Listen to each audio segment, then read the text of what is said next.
With the Pledge of Allegiance. Pledge allegiance to the flag of the United States of America, States of America, and to the republic for which it stands, one, under, indivisible, with liberty and justice for all. We are number 3. We do not have any public comment today. 4, approval of the July 11th, 2023 Public Safety Committee meeting minutes. Motion made. Motion seconded. All in favor? Aye. Any opposed? Aye. Motion carried. If there is no objection, I would like to take 7A first. Is there any objection? All right, with that, I'll turn it over to Sheriff Billup.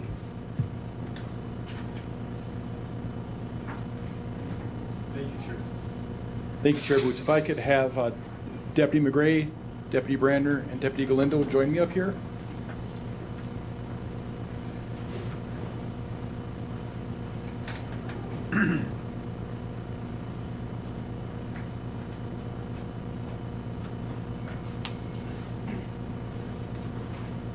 Thanks, guys.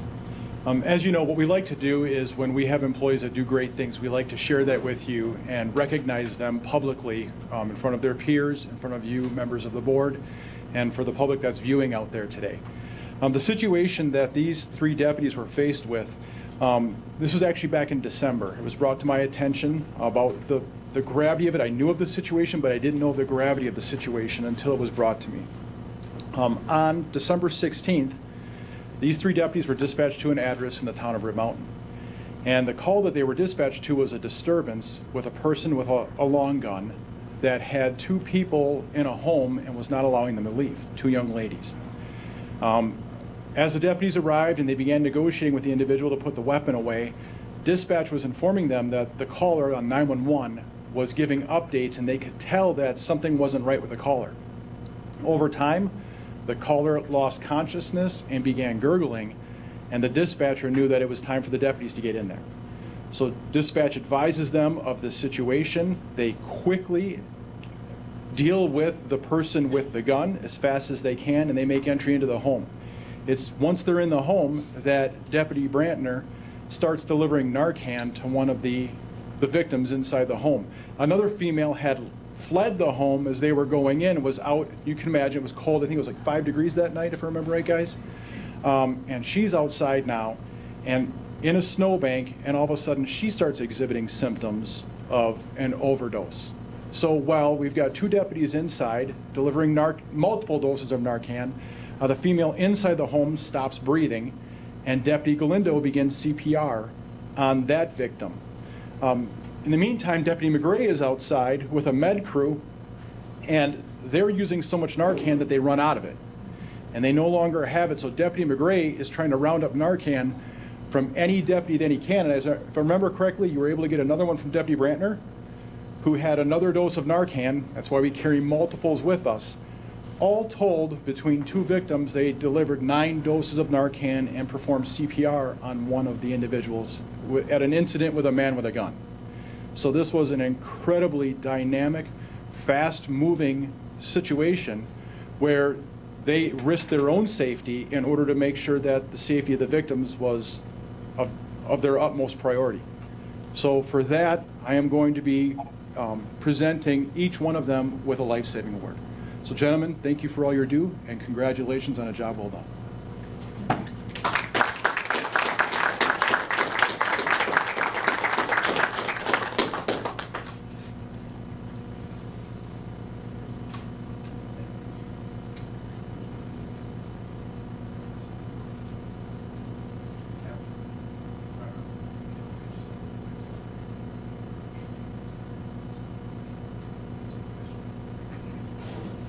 Thank you all for letting us do this.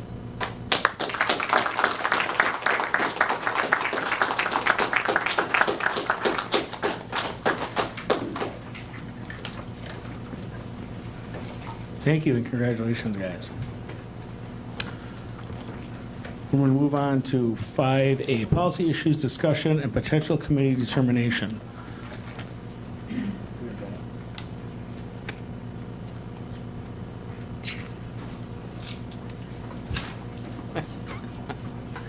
think you understood. Everyone, my name is Ruth Heinzel. I am the supervisor of the diversion program in Marathon County. So as requested, I'm glad to bring up some opportunities we have with the diversion fee and try to go a little more in detail to help you learn about what it's for and what it does. So just to begin, a quick overview of the criminal justice system in case people need a little refresher on that or haven't really learned much about how the structure works. So the first stop in the criminal justice system is first contact with law enforcement. So for the most part, law enforcement officers have four main categories of what they can do when they have an alleged criminal offense. They can either arrest, issue a criminal citation for summoning someone into court, refer the narrative over to the district attorney's office so they can review the case for charging, or they can issue a warning and let the person go. So then once this kind of next system, I guess it's just a broad overview of the criminal justice system. It's not exactly how it works, but it's just broad categories on how the criminal justice system works in general. Is the first thing is that the prosecutor gets the narrative from the police officer, makes a charging decision on whether or not there's enough probable cause to charge someone. And then the first appearance that the defendant shows up to is an initial appearance where they talk about bond, and then they also get to see the charges that are being brought against them. Then the whole process starts. The pretrial part is where the negotiations are with the prosecution and defense. This can be one hearing with a judicial assistant, or like just a regular conference, or it could be hearings in front of the judge. This can be one or multiple hearings depending on whether or not the parties come to an agreement right away, or whether or not it needs more negotiation or more information, those kind of things. After that, people either choose to plead to whatever the offer agreement is between prosecutor and defense, or they go to trial. After either of these, the judge then determines sentencing, and which is basically how long they'll be under some term of sentencing, whether it's probation, jail, prison, and then what the conditions of that sentence also are. And then after that is either they go to probation, jail, or prison. So opportunities for diversion. The first opportunity for diversion is way back in the beginning of the criminal justice system at the charging decision section. So that's called pre-charge diversion. So if a prosecutor thinks that someone most of the time these are first-time offenders and that treatment would be helpful, or they could repair harm without going through the traditional court process, they will refer them to the diversion program pre-charge, which is obviously the best for the system for capacity-wise, but also can be best for the victim and defendant as well, and I'll go into that a little more later. The other opportunity section that you can be offered diversion is at the plea. So someone can plead to a charge. That charge can be what's called deferred, and then either it's dismissed or reduced in the end. So the rest of this just talks about different kind of programs that someone might be referred to depending on what kind of option they're given at different points in the criminal justice system. So our diversion programs, we have pre-charge and post-charge for our specific prosecutor-led diversion programs. Over the last 5 years, on average, we've had 314 annual referrals for pre-charge and then 263 annual referrals for post-charge. Active cases right now are 204 pre-charge and 360 post-charge. The reason why there's more referrals and less active cases pre-charge than post-charge is mostly those are lower risk people who are first-time offenders, so they have shorter agreement periods. Post-charge can be anywhere from a year to multiple years, depending on the severity case and what is involved. So why diversion? So one of the reasons why diversion could be a good option is it's a great opportunity.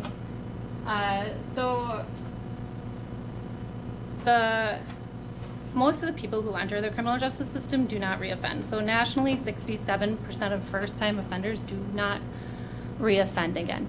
So giving those people the opportunity to repair the harm, understand what they did was criminal, and keep them out of the criminal justice system is like a great thing for us to be able to do for people.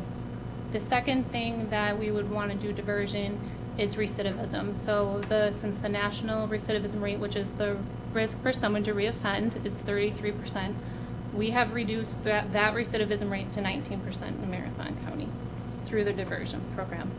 And then one of the final reasons why diversion is helpful is it helps prevent bottlenecking and backlog. So the traditional criminal justice process is expensive, and we can provide a more meaningful method of enhancing public safety and reducing recidivism that can also help with case processing efficiency. So it's beneficial to the system overall to take out those cases that we can take out. So Marathon County filed 3,114 criminal files last year.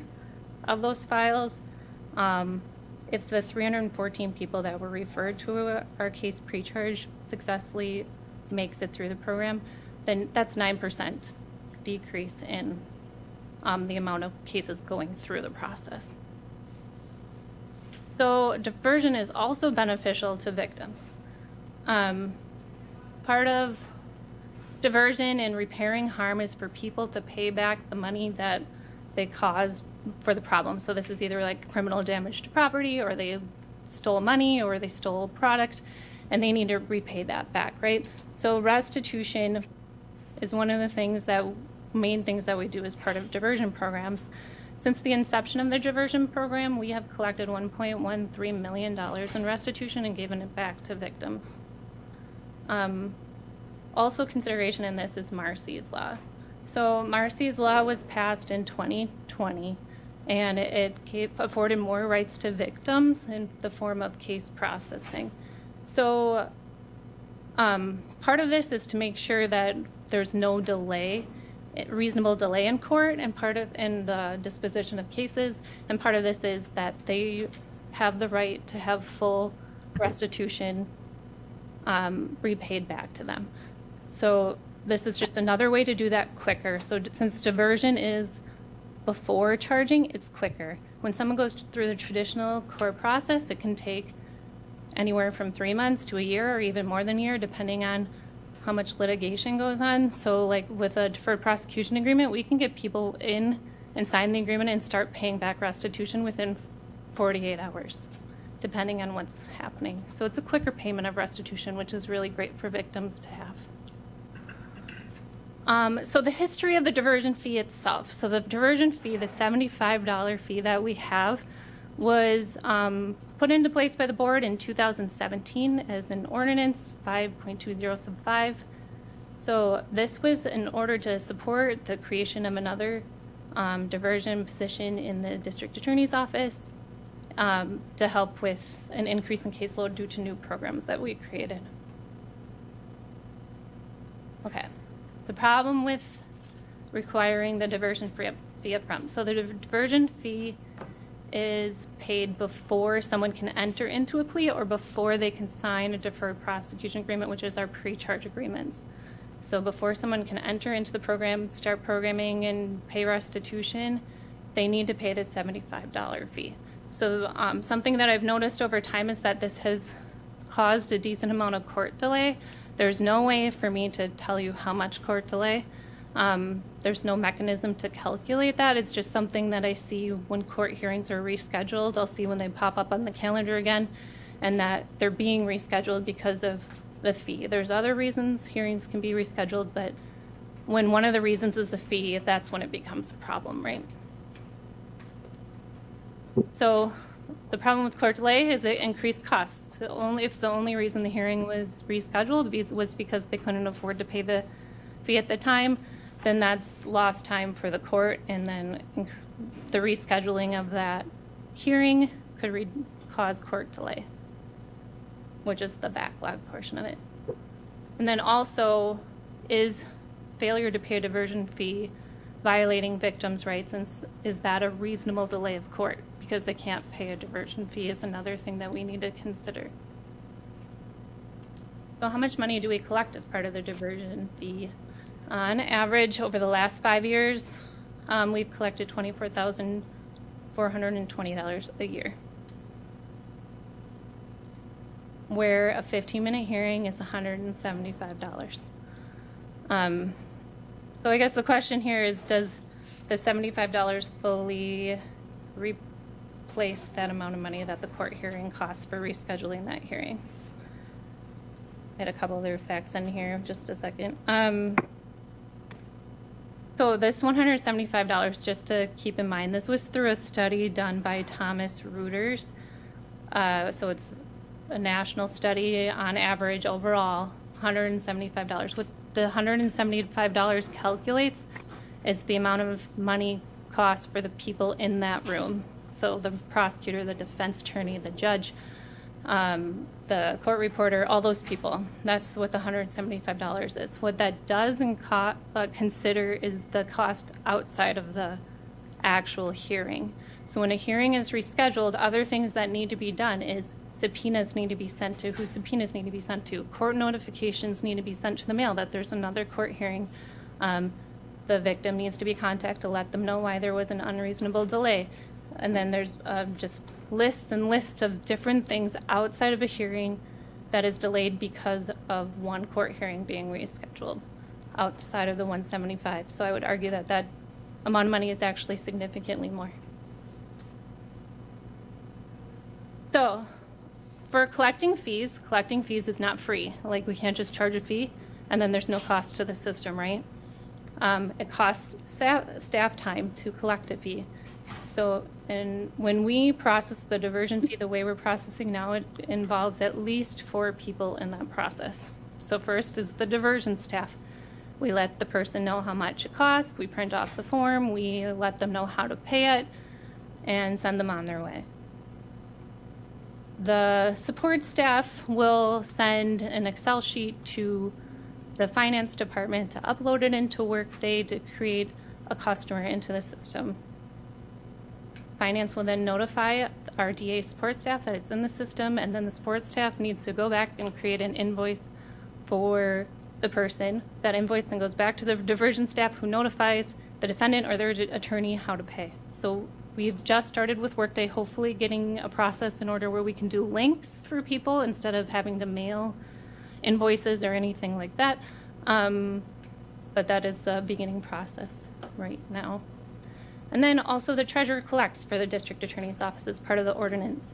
So the treasurer, the person in the treasurer's office, takes the form, receives the payment, processes the payment, takes it to the bank and all that stuff. But one of the frustrating things, if you talk to the treasurer's office about the diversion fee, is that if they skipped one of the previous steps, they need to walk them through how to go back to the previous steps to pay the fee. It's quite a process for $75.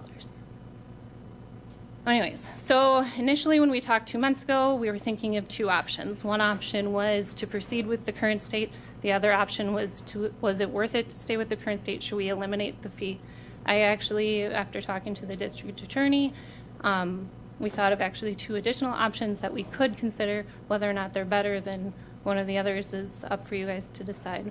So this is kind of like a cost benefits analysis a little bit on each of the options. So like I said, first option is to proceed with the current state.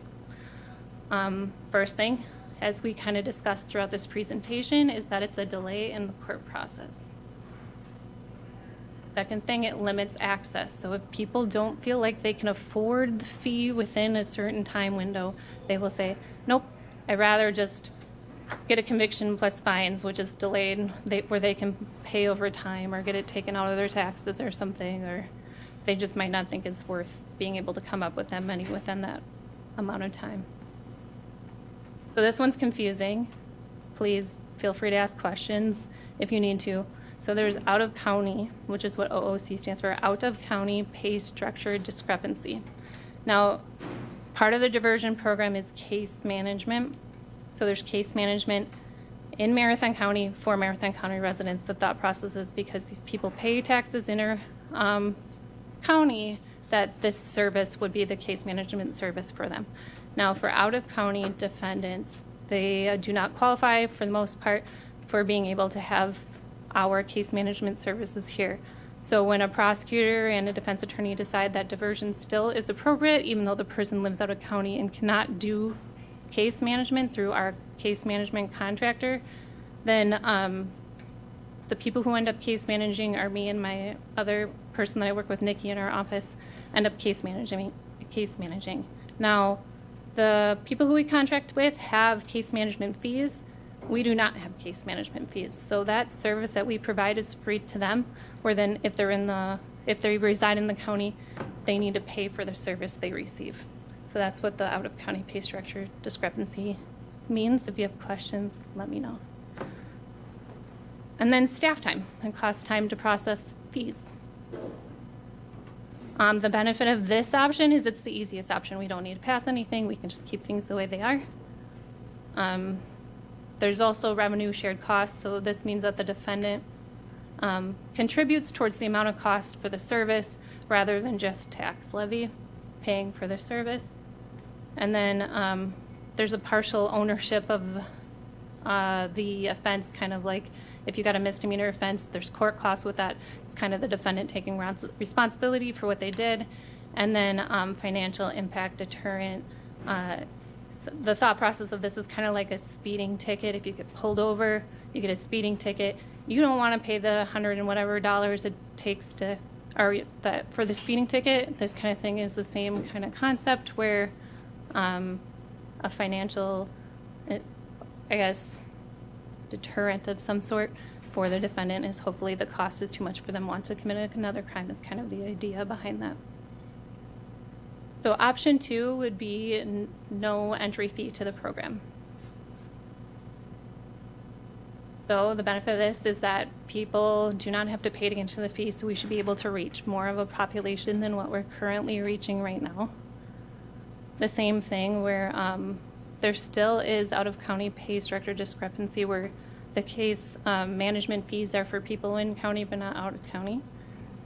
However, this will save a lot of court time due to not rescheduling hearings, accessibility for everybody, decreased staff time, and then direct service fees only. So people are paying for the services that they're getting. I'm sorry, the no entry fee was tax-based. Like we're not offsetting tax levy at all by not having a fee. But the good thing about this is they're still paying fees. They're still paying for their service. They're just directly paying for the service they receive instead of paying an additional amount of money to just participate in a program. So the third option that the DA actually talked to me about is the possibility of maybe doing a financial agreement with the county itself. So this would be something where they would sign an agreement at the time of their intake appointment saying, I will pay this fee within a certain amount of time. The cost of this is staff time, of course. It's going to take the same amount of staff time it takes that it does now for the most part. There's a cost to participate instead of it being more accessible to everybody. And then the same discrepancy for out-of-county pay structure. The benefit of this, or no, one more thing. And then possible loss of revenue. The possible loss of revenue is because people who are required to pay the fee prior to entering the program receive that diversion option, right? This means that someone might get a diversion option that will never pay. There is a possibility of that happening in a financial agreement with the county, just like any other service. If people go to the doctor, you get billed. Some people don't pay their bills, some do, right? So the benefit of this is saving court time, accessibility to people with the ability to set up payment plans and everything. Revenue and shared costs, similar to option number 1, the $75. And then the defendant responsibility and financial impact. So I was thinking, like, is $75 worth us collecting? Like, how could we make it more worth it without making it a cost burden to the defendant and having it just really unlikely for them to be able to pay? And one of the thoughts that we came up with was that we could possibly combine the $75 diversion fee with the contracted services fees that we have through the case management services. So instead of requiring our contracted provider to collect the fee themselves, we could collect that fee instead to offset the cost of the diversion case managers. I hope that makes sense. One of the benefits of this, or not benefits, one of the costs of this is its increased financial hardship for the defendant. The likelihood that this will probably be more expensive than what we currently have is probably pretty likely. Right now, on average, people pay $60 to $120 for case management fees. The likelihood we probably would be more expensive than what we're currently doing is probably pretty likely. So it's going to be an increased financial hardship on the participants of the program. Depending on what structure that could be chosen, it might not be individualized to the person. So currently it's pretty individualized with when you're in active case management, that's what you owe for the most part, depending what program you're in. And then the longer in the program, the more you owe, the less time it takes you to complete what you need to complete, the less you owe. So depending on what you would choose for a cost structure, if you chose this option, it might not be individualized to the need of the person. The benefit of this is the best recovery of costs. Just like it takes us a lot of time and staff resources to collect fees, the contracted provider for us also has to spend that time and staff time to collect their own personal fees. So this would, which I have on here too about saving staff time, this would also be the best recovery of costs in our ability to be able to collect costs. And I have another slide that will help that in a little bit too. It also saves court time and accessibility due to not being upfront costs. Decrease in staff time, like I said, it's half the staff collecting the fee instead of doubling the amount of staff collecting the fee. And then revenue shared costs and the other benefits like in the other similar options. So those are the 4 options that I thought about. It's not the only options that we have, but I hope that that helped you out a little bit. To explain a little bit more about our contractual service fees so you have a more of an idea of what that is when considering the possibility of option number 4, is that what we collect for diversion fees right now through case management is about almost $15,000 a year, which doesn't make a huge dent in what we pay for this service. So again, is it worth that amount of collection for the amount of staff time and everything that it takes to collect fees? So if we did do option number 4, there's other things that should be thought about. There are 2 different options in my mind that you could do. The monthly service fee is kind of what's happening right now, where the amount they owe is based on their need, like how often do they need case management, what kind of services intensity that they need, where an upfront tiered system. The one great thing about that a lot of defendants would like is that they know how much they owe at the time of the plea. Otherwise, they don't know how many fees and whatnot they would owe for the monthly service fee amount. And then we could also start an immediate payment plan for them instead of them getting the bill later on in the process, and probably would result in more revenue for the county. Another thing to consider is the possibility of adding a late payment charge. So for example, I think I have on the next slide, at the bottom of these graphs I have that if they don't pay within 120 days, then they would be assessed or pay within 60 days, they would be assessed a $120 fee. That's not set in stone, that's just a visualization for you guys to see what are the possibilities out there. So the one on the left is more of the tiered approach based on how long they're in the program and the severity of the case and the type of program they're in, versus the one on the right is more based on how long they're active in the program. So here's the comparison of the 4 charts at the end of my presentation. I'm going to keep this up so you can see it, and then I know Teresa or DA Whetstone have some input to give as well. Thank you, Ruth. I guess I want to say that this is sort of, in my mind at least, a philosophical decision as well. What is it that the diversion fee stands for or represents in this county? Is it payment of services received? Diversion is a sort of a privilege. It's an option given to offenders that we don't have to provide. It's certainly not mandatory. It's something that we have really developed in this county into a very robust program, but not all counties have diversion programs. Not all counties certainly offer the services that we offer.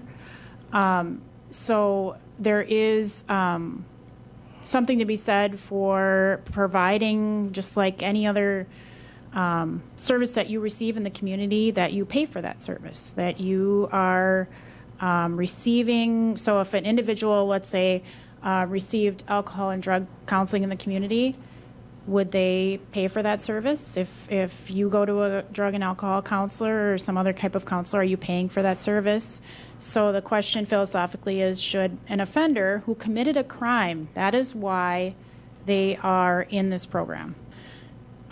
It used to be that, and I think Lance can attest to this, that we weren't as cautious maybe as we should be about placing individuals in our diversion program. We used to be more concerned about intervening in an offender's life and trying to prevent future harm rather than determining whether or not they actually committed a crime that could be prosecuted. We have changed that policy, and we are only placing individuals in the diversion program who, if they refuse the program or were terminated from the program, we could charge and would charge criminally. So that's where we start. It's somebody who committed a crime. They're offered this opportunity.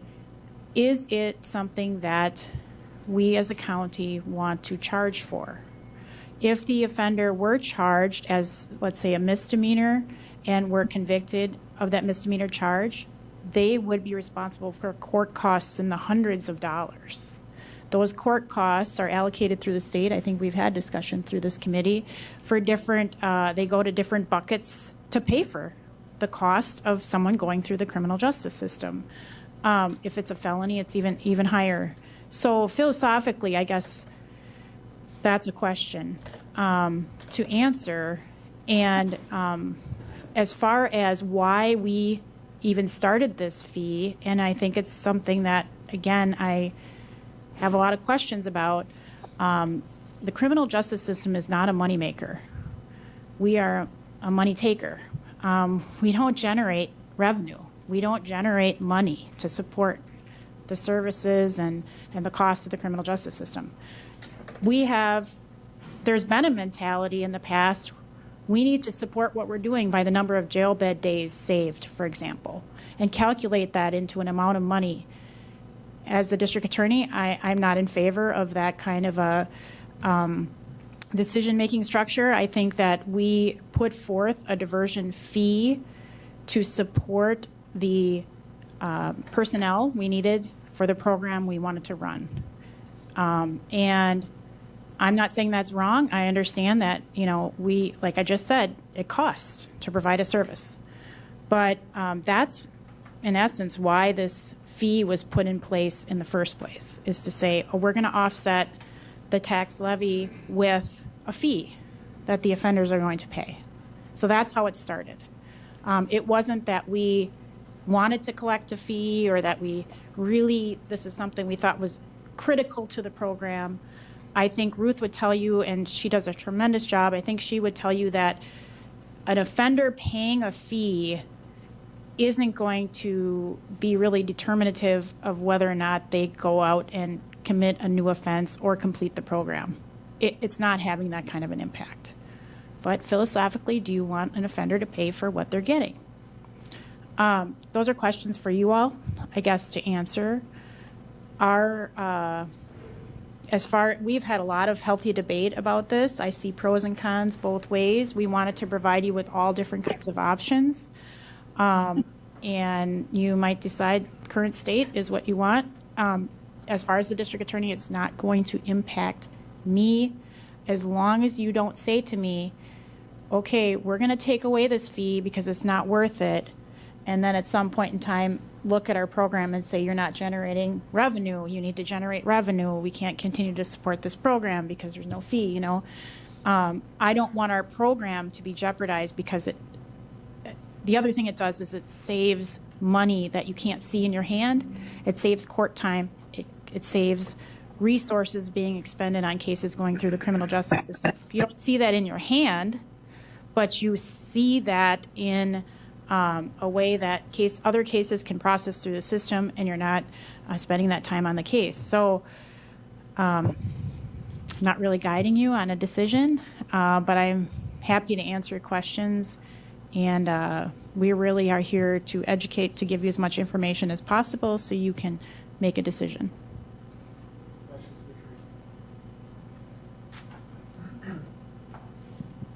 So if, number one, what percentage of the people in this are unable to pay the fee? I guess. Okay, thank you. In order to get into the program, you have to pay the fee. I could get you the numbers on how many people. That's not super clear because we don't know all the times that they're like, all the times the defense attorney talks to their client or whatever, and they're like, I can't afford to pay that fee, and then they don't choose that option. But most people end up paying it. Just how long it takes them to pay and how much court time is delayed to pay that is the bigger question, I think. Can I add one thing? I think it's important to be clear, like Ruth said, there are two fees Ruth and Teresa have talked about in the presentation. There's the fee that the DA's office collects, kind of like the gate admission at the fair, right? It gets you in. But if you want to eat at the fair, you got to pay the food vendor. And our contractual services vendor that is doing the case management for the in-county people is like the food vendor. But they give you the food first, and then they try to collect your money afterward, which generally is a little bit of a struggle. So to get in the door with the diversion agreements, fair to say we require the fee up front, which is part of the struggle with, is the juice worth the squeeze on the front end of delaying court because Lance can't come up with a fee. And I see Laura's got her hand up too. You got to grab a mic though if you want to add anything.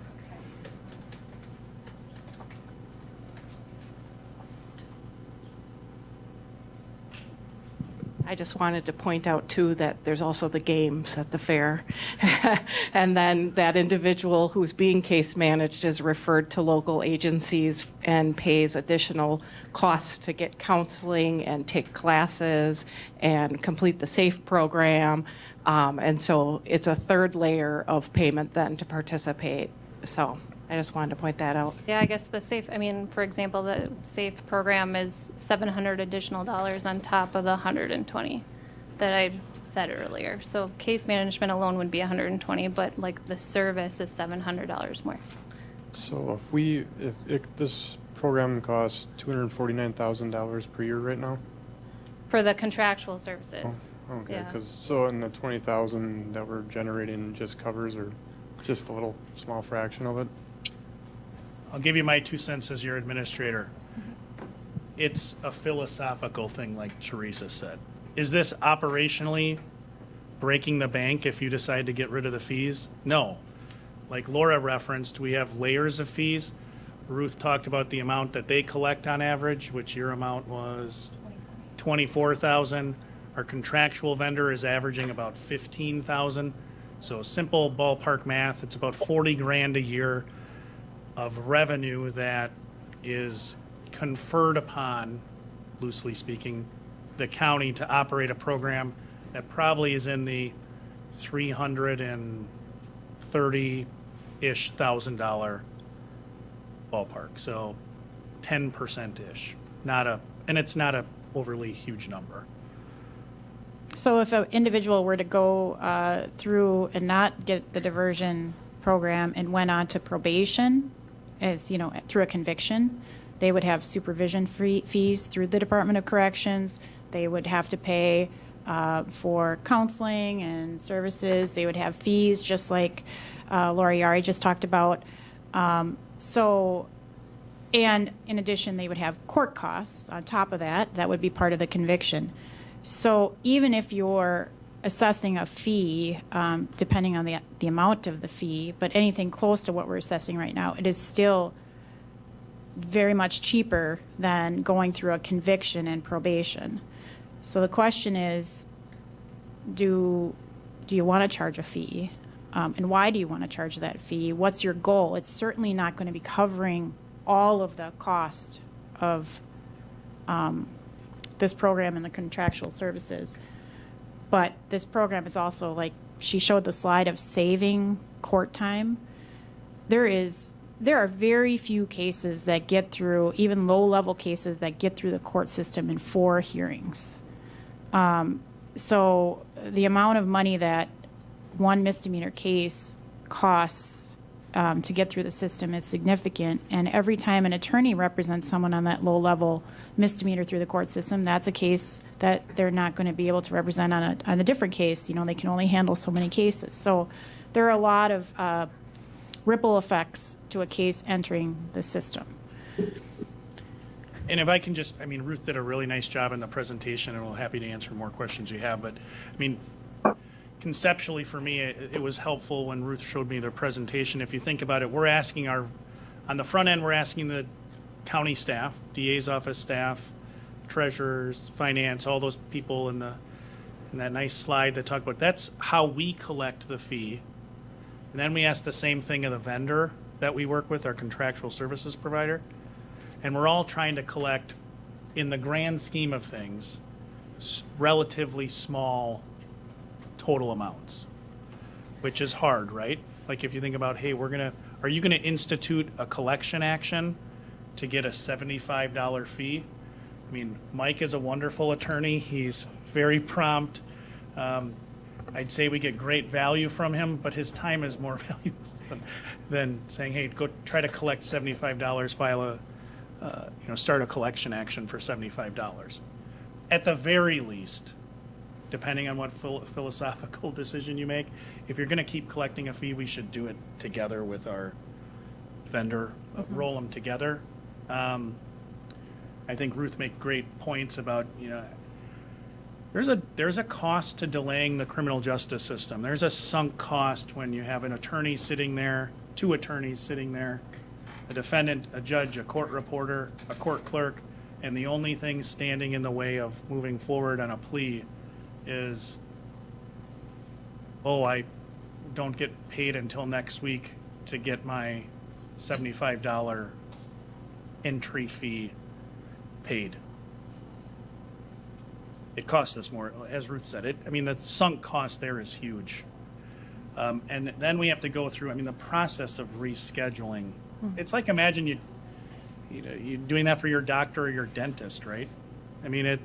When's the next time you can get us in? And there's a trial going on today. You can't do that day because there's a trial or a week-long trial or motion hearings. There's a lot of reasons on both sides. I appreciated Ruth's slides that laid out kind of these are the pros or cons or cost benefits, however you want to phrase it. It's not a simple thing to postpone a court hearing. I think another good thing to consider too is this is not uncommon for government to do things like diversion without cost. So just like you get pulled over again for speeding, people can issue, all law enforcement officers issue warnings to people when they don't see a history. And I think a lot of residents in Marathon County appreciate warnings, right? Being like, hey, what you did was wrong, don't do it again. And diversion, how many people commit crimes and don't get in trouble and don't get caught? A lot of people don't get caught. The diversion is kind of the opportunity for that warning and to repair the harm if there's a victim. Do we want to put a cost to that, or is it going to hit people the same way a warning hits people? And so that's just another piece of the puzzle I think should be considered. Any other questions? Yeah.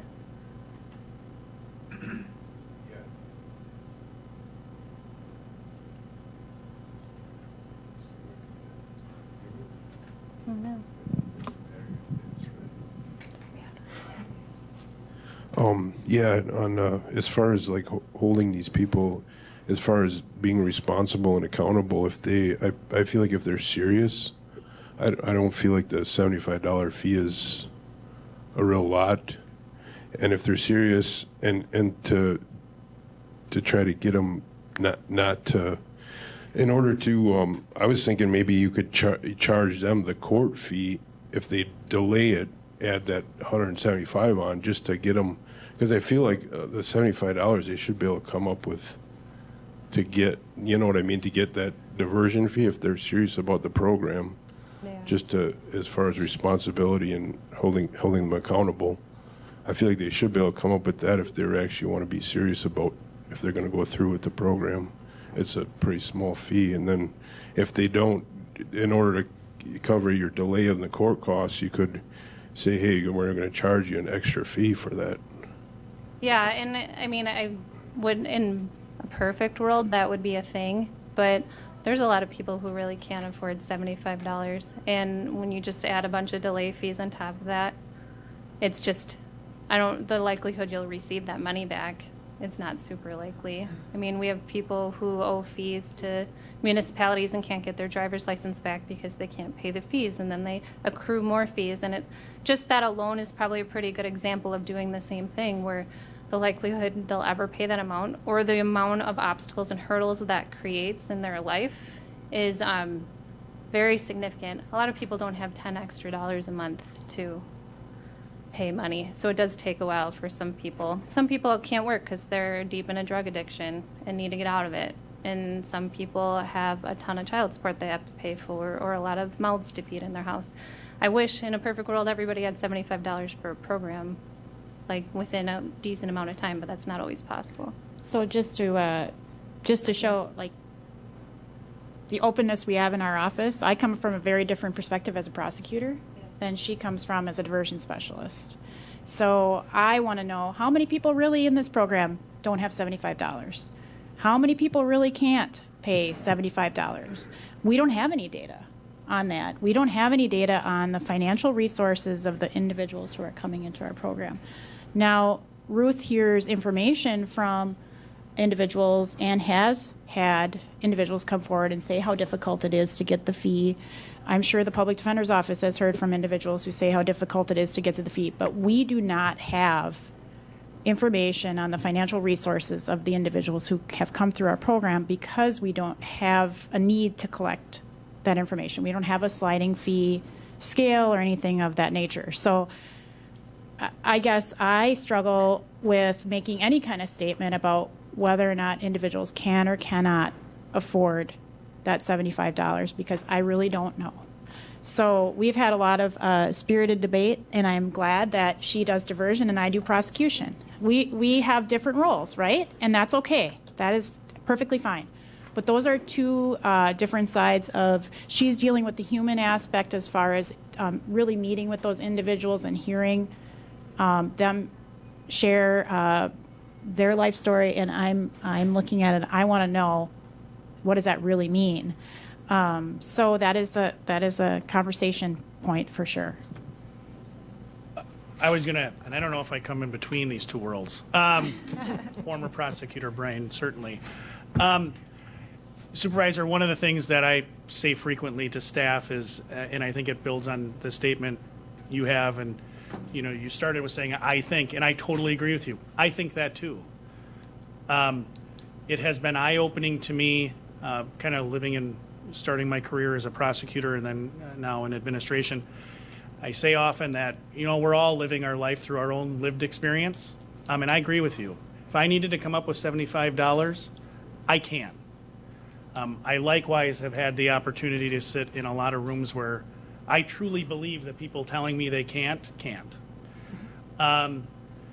So, I'm not going to give you any answers on this, but it is, there's a philosophical and optics part of this that you as elected officials are going to need to look at, because I'll tell you, it doesn't take too many rescheduled court hearings to take that $24,000, is that the number? Yeah. $24,000 and have that, we burn it and heat the building.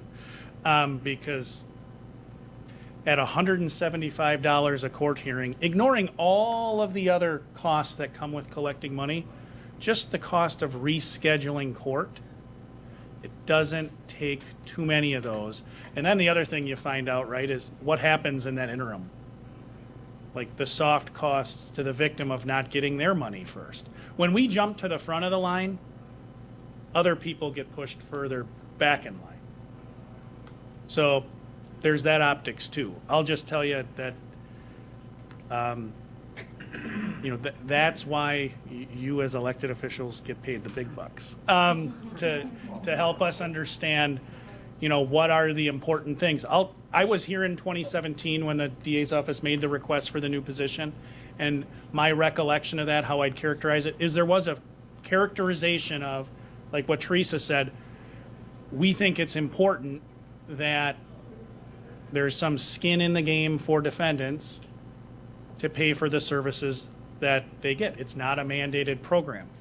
What I don't think existed in 2017, that Ruth did a nice job about laying out for you, I don't think there was as full of an understanding, or at least as robust of a conversation around the idea of, hey, what are the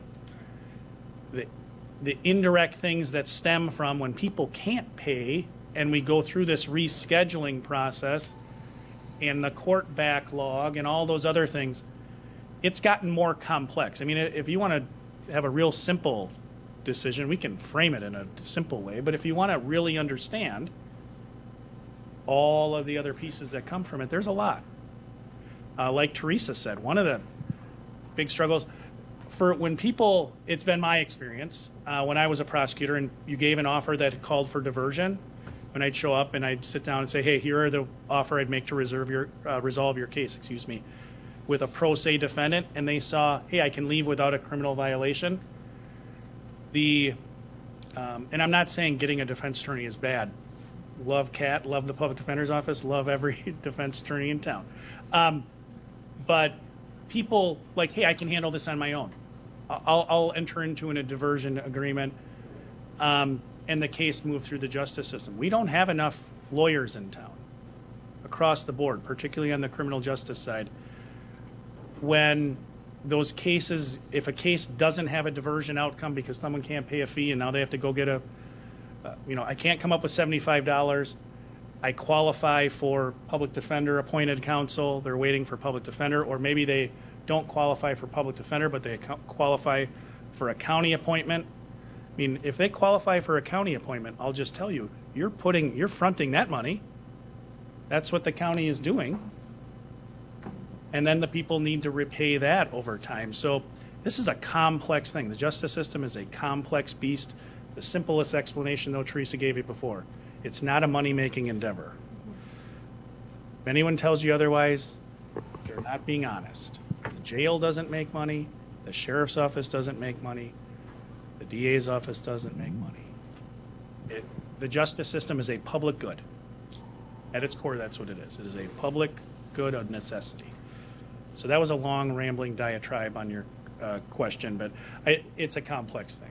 Well, that's why we wanted to offer different options, because I think if you are thinking that it is important to have that fee for whatever reasons that you want the fee, that there is another alternative to do it at the end, so you don't have those court delays, but you still have the fee and possibility of payment plans, and then they have the time, the year, or whatever it may be, 6 months, a year, that length of time to save up the money to pay it. At the end, just like, if you go to the doctor, you go to the dentist, you get billed. So that's another option. Yeah. So the cost of doing it, so when the treasurer gets the treasurer gets involved to collect, is that added into the expense that we have there? That's added on top. Like if they're not able to collect, and we have all these different people being paid to try to get this $75, Mm-hmm. that's all on top of what we're already paying. Yep. To be determined. That's why Ruth's slide where she had, if not paid within 60 days, like you can tack on a late payment, which, we all see that in our personal lives, right? If you pay on time, this is the amount. If you don't pay on time, you get a penalty. To your point, Supervisor, what that recognizes is it costs money to collect money. So that's where right that now extra. we're paying more than that because of trying to get that fee. And if you actually start figuring in man or labor trying to get this back, we might actually be paying out more than what we're receiving in on the back end, not just in the program. To Teresa's point, there's a way to do it where it's after the services are rendered, which strikes me as, I don't think current state is a good, I think there's widespread agreement, consensus on this side. That isn't working. If you do think it's important to collect a fee, it strikes me as logical to combine the fee collection that's happening through our vendor and our fee collection we're doing internally to collect it once. Because the math, to your point, there's a cost to collecting money. And if you're going to undertake, and the cost doesn't change if you're collecting $75 or $200, right? the operations you go through to collect that money are largely the same. So, taking a very simplistic view, if you're gonna maintain a fee, makes sense to combine them and do it once. Yeah, to give a treasurer's office perspective of that, like a lot of what they do is collect taxes, right? So the one thing about doing the option 4 versus option 2 for them would be if someone's doing a payment plan, they would pay it through the treasurer's office. So that's more time they're going to be in front of the person that's collecting fees for them. So it would be an increase in staff time for the treasurer's office if people are paying monthly payments. If they pay it one lump sum, it'd be the same. Supervisor, or Chairman Gibbs. Thank you, Mr. Chairman. I think there's two things here. I think the options that are laid out, the $75 fee generating $24,000 a year goes towards the cost of this program. However, obviously delays in court costs clearly, and we're only showing direct costs. And I think Administrator Leonard pointed out, and the consensus is going down the same road the same way is not a doable option. But I think the other thing is there's an administrative costs if we add these together, and then there's a collection costs. So the question becomes, is the collection costs and the administration costs worth the potential if we add on the direct service fee of $15,000 of revenue and the $24,000 of fee, so we're talking roughly $39,000, $40,000 of revenue. Is the administration of the collection going to be eaten up by that $40,000? I don't think that we know the answer to that. If I were to suggest an idea, I think the fourth option would be at least a trial period for a 1-year period and see what kind of collection costs, if we can try to monitor what those collection costs are and the administration costs, and at least go down that road, and then review that in 1 year to see if that's if it's successful, or if it's doing what we anticipated, that potentially the administration cost is eating up the $40,000 of collections. We're certainly willing to do whatever it is that the board sees fit to ask of us. So we're very grateful for this program. I think it's been a very rewarding program for our prosecutors. We see a tangible difference in lowering recidivism rates, and we definitely want to keep the program going, so we want to keep all of you very happy. So whatever you ask of us is what we will do.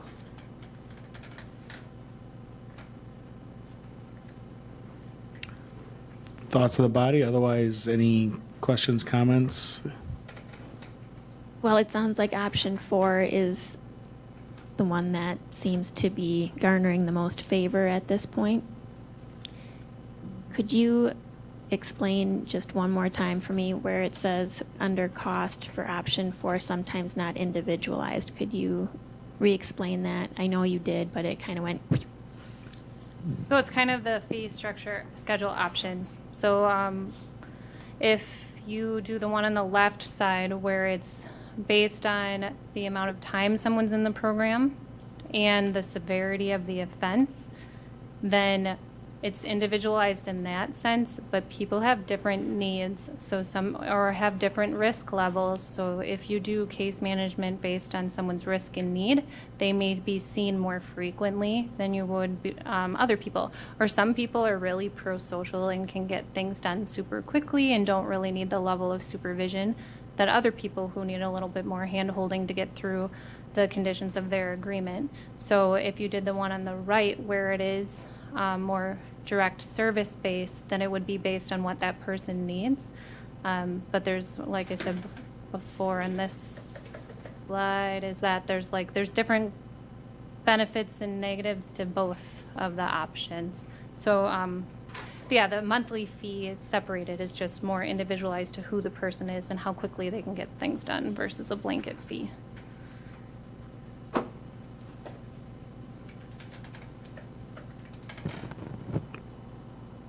Is there any impact to taxpayers if the diversion fee is nixed?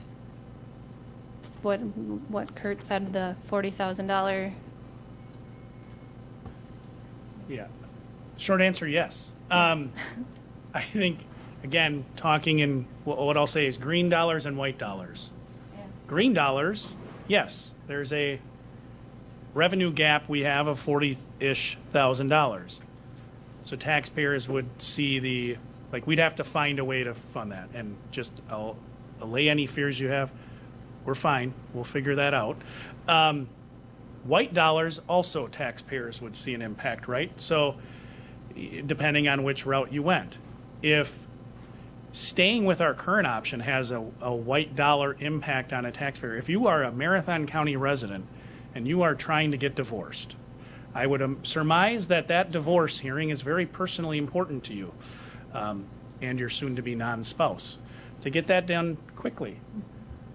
Our current approach does have a negative impact on the processing of cases because criminal court will be scheduled and Lance won't have paid his $75 fee.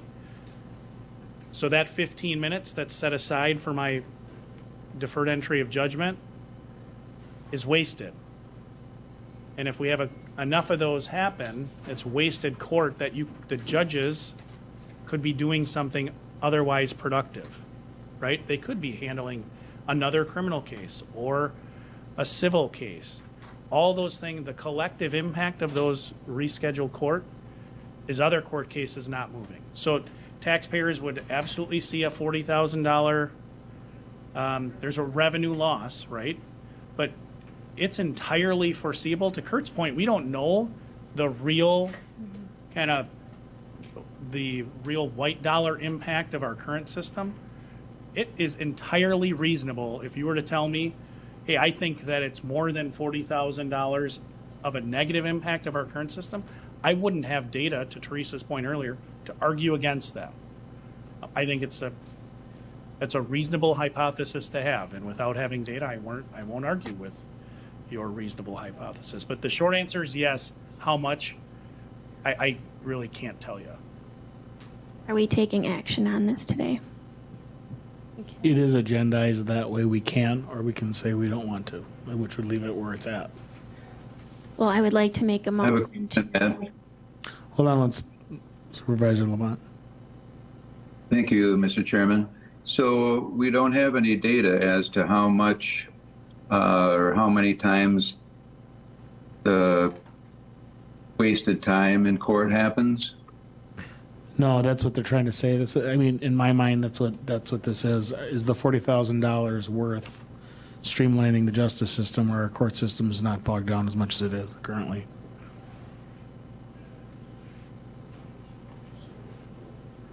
So, I'm in favor of leaving it as it is, but okay, go ahead.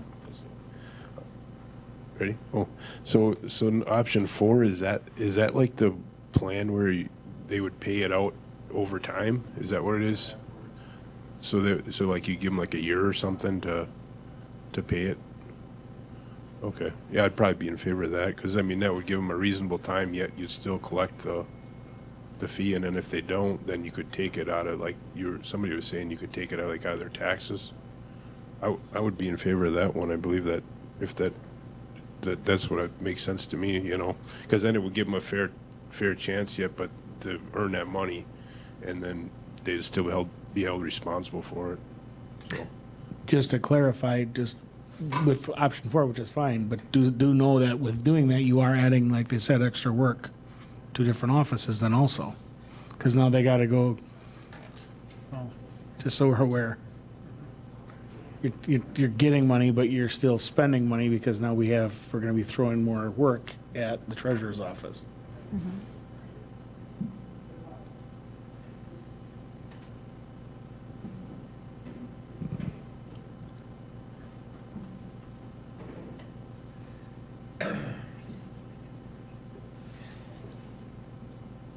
Okay, so I would like to make a motion that we go with option number 4, the financial agreement with the county and contracted services for a trial basis of 1 year, so we could find out if it was actually beneficial or not. Motion on the floor and a second by Supervisor Opal. Go ahead. Thank you, Mr. Chair. So one other piece that maybe you want to consider in your motion is our existing ordinance, as Ruth alluded to, actually requires the payment of the diversion fee before anyone can enter into a diversion agreement. That ordinance would need to change in order for option 4 to be adopted.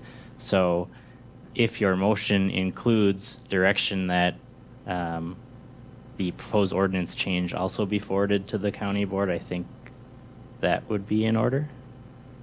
I would like to include that in my motion. Second is also, okay. So is everyone clear on what we're voting on? Yes.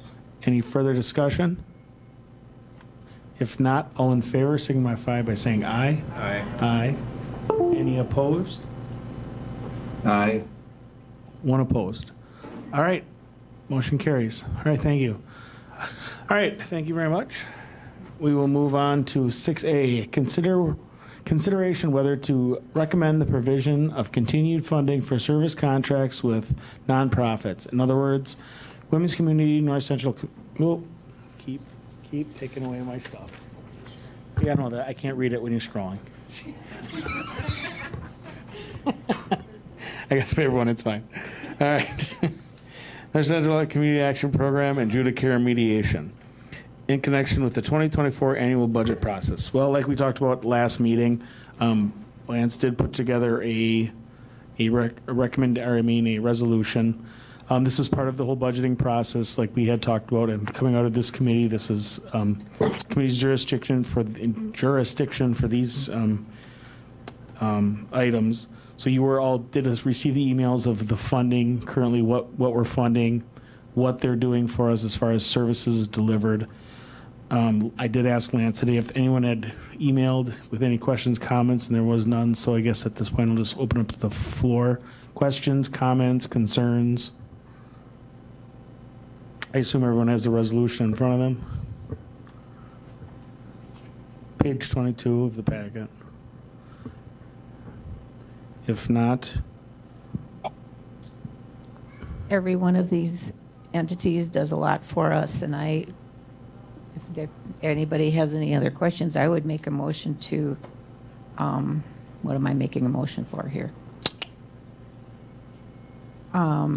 Make a motion to continue, thank you. Continue the contract with the 3 entities. all right, so do you want to make the resolution to to accept the resolution? Because that's what the resolution spells out. Thank you, yes. Motion Second. made and second by Supervisor Marash. Any discussion? If not, all right, all in favor, signify by saying aye. Aye. Aye. Aye. Any opposed? Motion carried unanimous. Okay, moving on.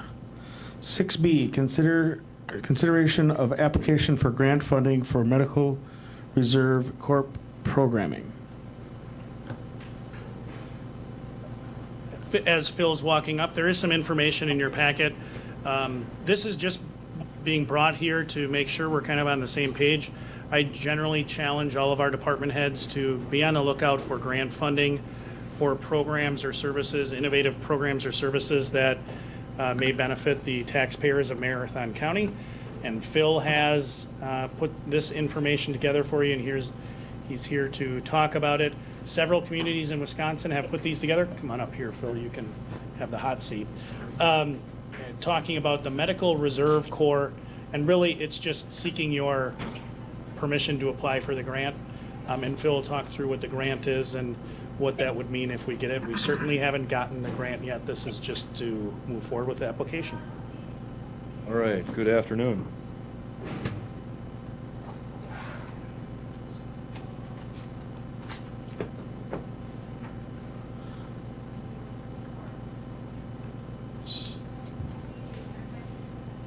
All right, folks.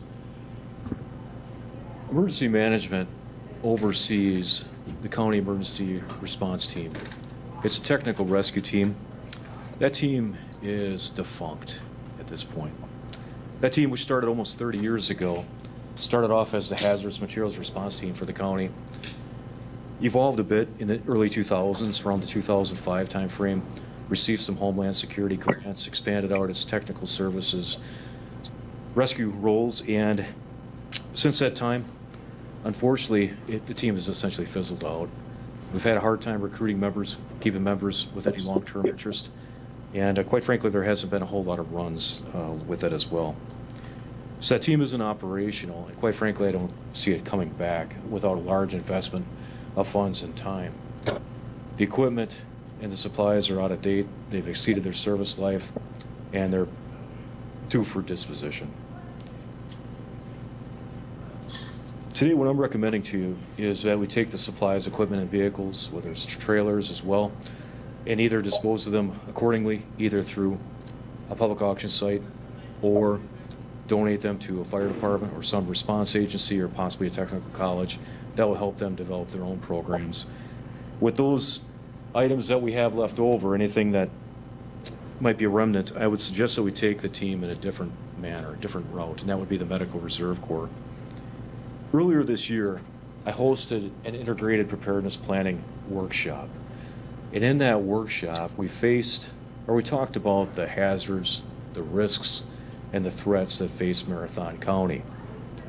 The group got together, we took a look at those hazards and risks and identified what we wanted to do about them, and we had placed them into different priorities, 3 different priorities.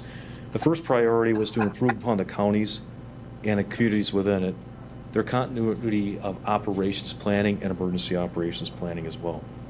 The second priority was to increase the county's ability to plan for, mitigate, respond, and recover to disasters, or actually more specifically to special events or the assemblies, and we're working on that right now actually with the ordinance revision. The third priority was to improve the lack of awareness and preparedness with community resilience and public information and warning throughout the county. That Medical Reserve Corps that you see here could be used for all of those priorities. Medical Reserve Corps are typically made up of volunteers. They do a variety of emergency management type of work, whether it's in preparedness, response, or recovery. They prepare for and respond to natural disasters such as severe winds, tornadoes, flooding. They also respond to public health emergencies. They're the Medical Reserve Corps. So they could be used for those issues that the public health or the health department would like some assistance with, or even the social services department or other agencies as well. Internally, the Medical Reserve Corps could be used to help us out with our preparedness efforts. We could be used as training for AED, CPR, first aid type of training, or other risk management activities. Quite honestly, emergency management could have used the Medical Reserve Corps back during the pandemic when we received a large amount of personal protective equipment in from the state and the distribution of that PPE. The MRC could have been helpful with disinfection of the PPE or helping out the healthcare facilities in the county when they were challenged with their emergency operations plan and continuing on with their operations. That MRC could have helped out with that. Now, typically, what you'll see again is volunteers, but the people that are in an MRC do not have to be healthcare professionals, but they certainly can be. But these are folks that are willing to donate their time and help out their communities. Some examples, some of the activities that I could see the MRC participate in is emergency preparedness and response training, shelter operations, disaster medical and behavioral health support, medical facilities, surge support, mass dispensing efforts of items and supplies, vaccine clinics, disease testing, surveillance, emergency operations centers, multi-agency reception centers, and community education and outreach. Now, why now? Why am I bringing this up now? Because there's a grant that's available. There's some funding that would be available to us, up to $50,000 for a project period over the next 12 months. That's intended for the newly formed Medical Reserve Corps. As long as we can get our application in that has a narrative that identifies the need, that we'd be able to support this team and support its functions, that would be part of the package that we'd be submitting. The grant does require recruitment, retention, and outline of steps, as well as a training plan for successful award. The grant requires a focus on health equity, health disparities, access and functional needs, and at-risk populations and building partnerships. So what I'm asking for from you this afternoon is this, terminating the technical rescue team. Like I said, it's defunct, it's not operational. Dispose of the vehicles, trailers, supplies, and equipment accordingly, and repurpose the focus of the remnants of the team to apply for this grant. If we do apply for the grant, it has to be submitted by August 17th. Any questions? Go ahead, Jean. Oh, sorry. It's okay. Good. Okay, $50,000, and that would be used for, Yes, that would be primarily used for, my budget would be just about $50,000, and it would be used primarily to hire a casual position for 40 hours every 2 weeks for 9 months, and this person would be the lead of that team and the development of it. so the con to that is what happens when the grant money runs out and then we have to pick up the tab, because that is what happens so often.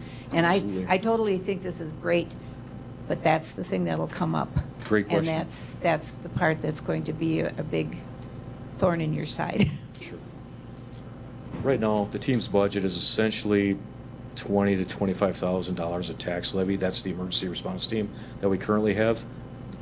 I would envision that this time next year we would revisit whether this medical reserve corps is beneficial and continue on either with tax levy funding at the rate it is currently now. There is a grant opportunity as well for ongoing medical reserve corps. It's not $50,000, it's $25,000. So we could use that funds as well if it's available next year.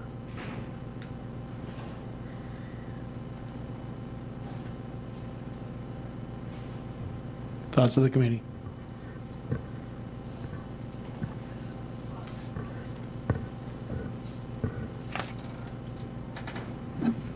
Go ahead. We could essentially apply for the grant, see how it goes, and then if you get the grant, and then revisit it next year and see where we're at.